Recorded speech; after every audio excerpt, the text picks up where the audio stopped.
Alright, so we need a way to characterize these kinds of operations where we're building collections of cells to configure other collections of cells. We need some kind of nomenclature for being able to represent this in a way that doesn't require us to draw a large number of complex circuits. So let me remind you what our head cells look like.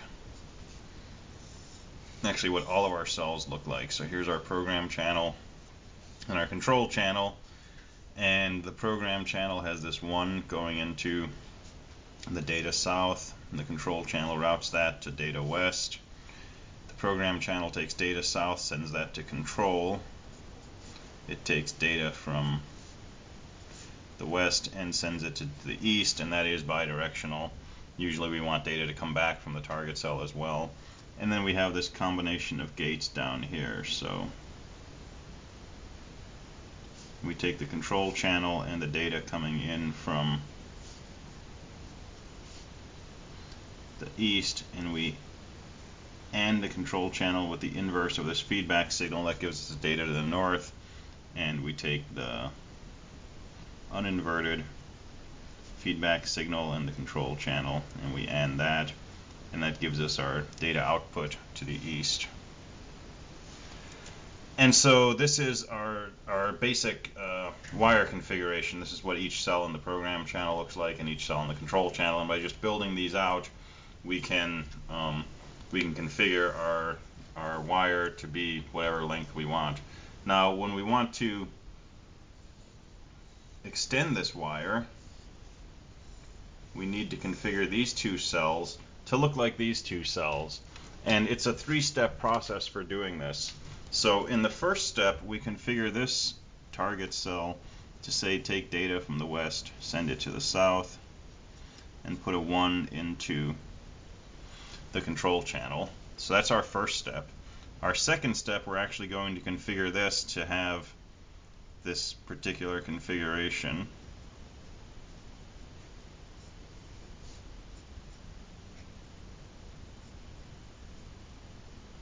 That's our second step.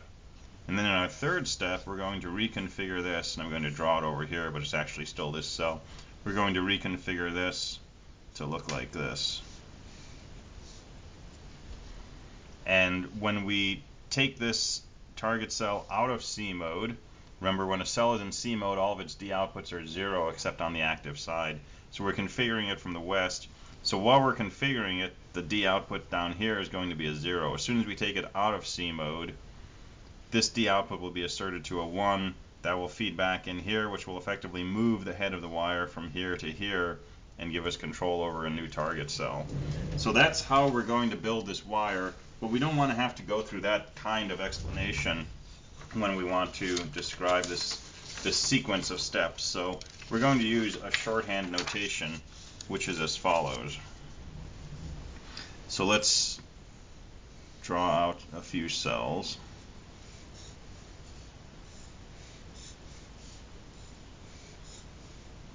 And I'm going to label this as the head of the wire, and I'm going to label this as the target.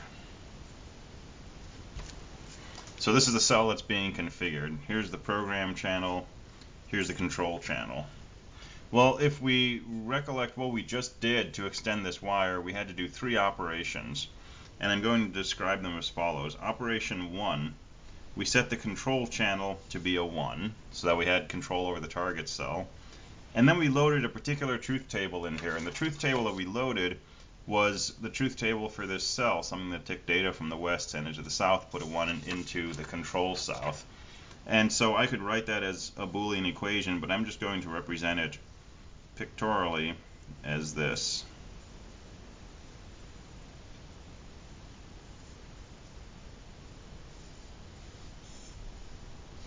So here's the target cell. And since this is my first step, I'm going to put a 1 in here to indicate that during step 1, this is the cell that's actually being configured. So step 1, set the control channel to 1, set your program channel to the truth table bits corresponding to this, and this cell gets configured. Step 2, we wanted to actually send D bits into here and load this truth table into this cell below the current target cell.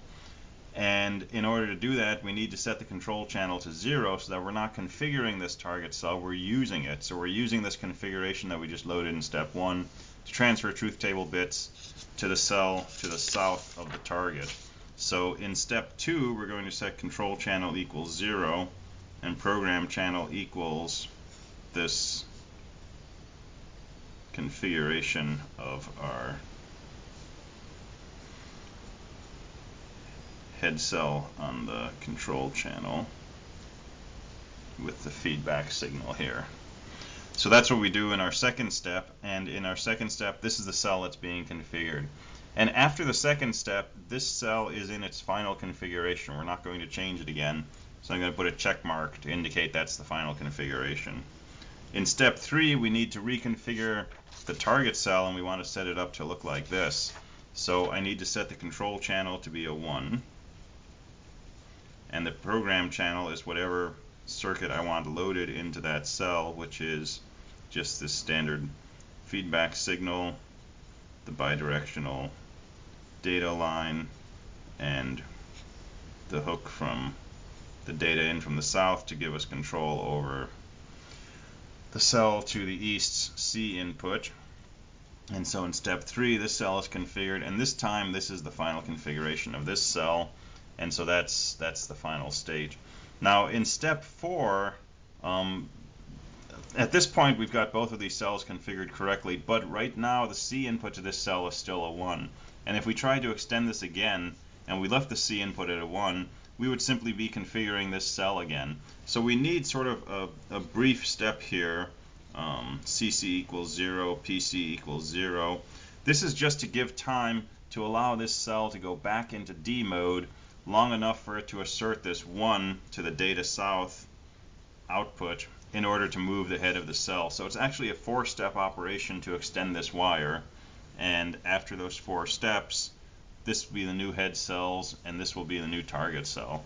So this is sort of a program that describes how we extend a 2-channel wire in 4 steps. And we're going to use this kind of representation repeatedly when we talk about extending wires and building sequences and making sequences of sequences, so-called super sequences. We'll use this kind of nomenclature. So we'll go ahead and look at this in a few other examples. I'm going to show you a circuit next called a 3-channel wire, which includes a break line. So this is a way to back our wire up very quickly and shorten it back to some predefined initial length.